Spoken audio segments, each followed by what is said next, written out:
Hey everybody, this is Dan for GemmyD on Cars. Now what you see right behind me is quite possibly one of the greatest cars I've had the chance to poke around. This is a 2022 Porsche 911 GT3. This is essentially a race car for the road. My buddy Kevin just took me for a ride in this thing, and I mean, I'm still trying to wrap my head around what we just experienced in the last 20 minutes.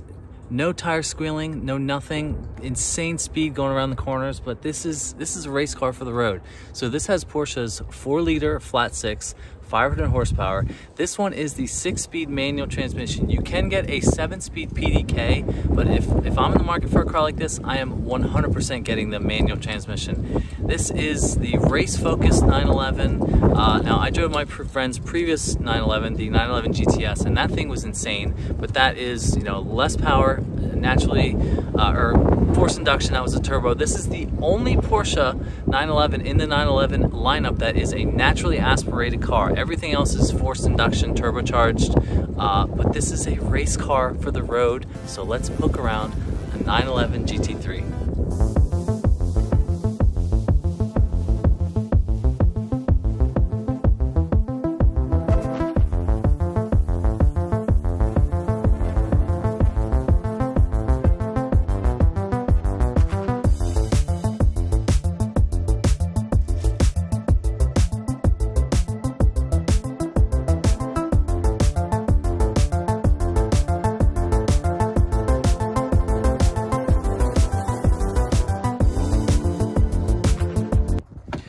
All right, so a couple things about the GT3. Now, this is a track-focused car, but they focused on saving weight. Now, this has the staggered wheels. These are 20s in front and 21s in the back. The Michelin Insane Pilot Cup Sport 2 tires. These brakes are 16 inches wide, and this is the steel brakes. And these are the most insane brakes I've ever felt in a car in the passenger seat.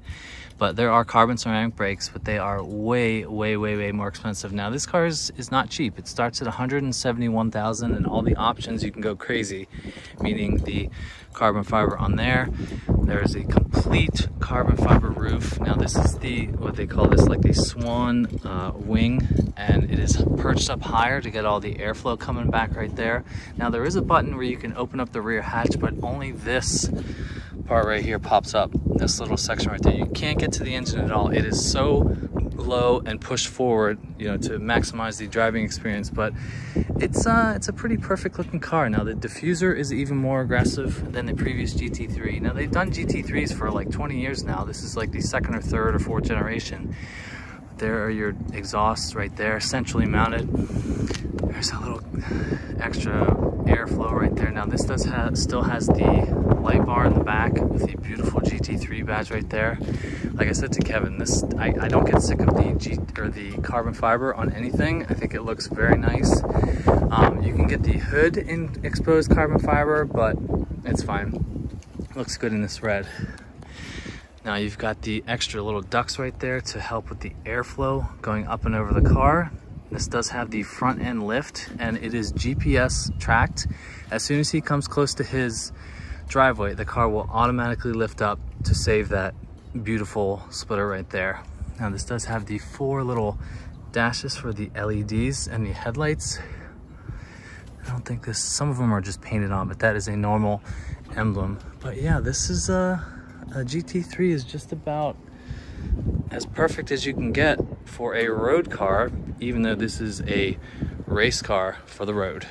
A couple other little details that I think is a vent right there, but this does have these central mounted wheels. There's no lug nuts. It's just centrally mounted lug nut right there. These brakes are absolutely huge. I love the GT3 script right there. But yeah, this is pretty much the pinnacle for a Porsche road car, even though it is a race-focused road car.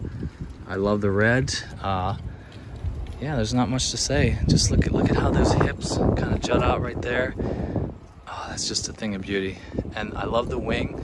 Now, there is a GT3 RS coming out, which is even more crazy aero, bigger wing, more power, more weight savings, but it's so extreme for the road, and that is a PDK only, meaning this, you can't get a manual transmission. And there's also a GT3 Touring Edition, which takes away the back wing, which I love the wing. So let's check out the interior. All right, now the original owner of this car, which is not my friend here, went sort of crazy with the carbon fiber. There's carbon right there, there's carbon on the sills right there to match the roof, the mirror caps right there. But this does have the comfort seats. It does not have the, you know, racing bucket seats. And just on our drive, what we just did, the seats are comfortable. I think they are manually adjustable. Let me just work on that. No, these are power seats. I'm pushing right back right there. So the owner also spent money to get the leather dash, which I don't think is fine, it's necessary. I love the red stitching, so he did do the carbon right there. Now here is the piece de resistance, the 6-speed manual. Oh my God, that feels about the shortest throw I think I've ever experienced. That is just insane. Now the GTS I drove had the little Bic shaver right here, the automatic, the PDK. But we have a centrally located tack right there, as all other 911s. But now you have a couple screens, very similar to the GTS that I drove earlier. I really think that this 992 generation, oh, look at that pretty Bronco right there. This 992, the looks on the exterior were more of an evolution of what 911s have looked like forever, but I think the interior is the biggest jump ahead from the previous generation. It just is very simply done, very well laid out. I love the steering wheel. It's sort of a small diameter wheel. It just feels very nice in your hand. And yeah, these seats are super nice. They definitely held me in place when we were just going like gangsters all over the highway, but this is just a special car. Let's check out a few other things.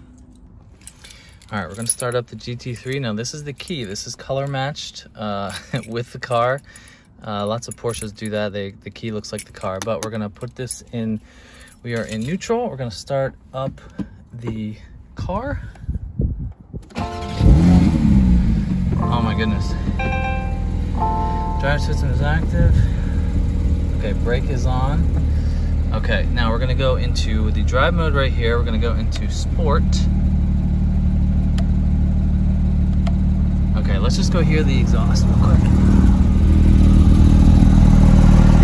Oh, that's just a thing of beauty. Yeah, this, okay, the red line is 9,000 RPM. He was in like third gear up at like 5,000-6,000. It just absolutely sings. Now this has the same typical infotainment system as all other Porsches. He does have the, I think they call that the Sport Chrono Pack with the track timer right there. There's your clock. But yeah, this has the front end lift. I mean, this is just a special car with a special interior. You can feel the pedigree just oozing all over this thing. So I'm gonna turn it off real quick and we can talk about some more stuff. So what is left to say about this GT3? This is, it's incredible what Porsche has done with this car. Even just going for the ride. I should post my ride video first and then this video, just so they have an idea, or so you, the viewer, has an idea of what this thing is about. But this is a race car for the road. I have never experienced quite a drive like we just went through. The handling was superb. The engine was just screaming. It sounded fantastic. I mean, 9,000 RPMs, that is just unreal for a road car in this day and age. I mean, there's not much. What do you even compare this car to? A 600 LT, I guess like a 488 Pista, but those are just different cars, and different in a good way. Those are V8s. This is a 6-cylinder flat 6, which that is Porsche's bread and butter. But this is the most incredible car that I have taken a ride in. I may go for a drive, we'll see. Is it kind of scary to me to think about driving a manual GT3? Yes, so I don't know. I already experienced what this thing is about, but if you have the means to get a car like this, I would 100% recommend it. There's not a better car in the market that I've experienced. Sure, there are many other cars.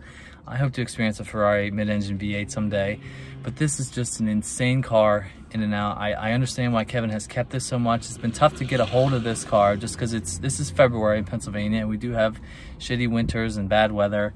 But if he would ever get rid of this car, I mean, where do you go from this? He said the Lotus, let's see, what did he have? The Lotus, I forget the name, escapes me, but he said that car handles almost as good as this car. That was a manual as well. But yeah, where do you go from this, you know, as a car owner? I mean, it's just insane. A really special car. So big thanks to Kevin for letting me have access to this car.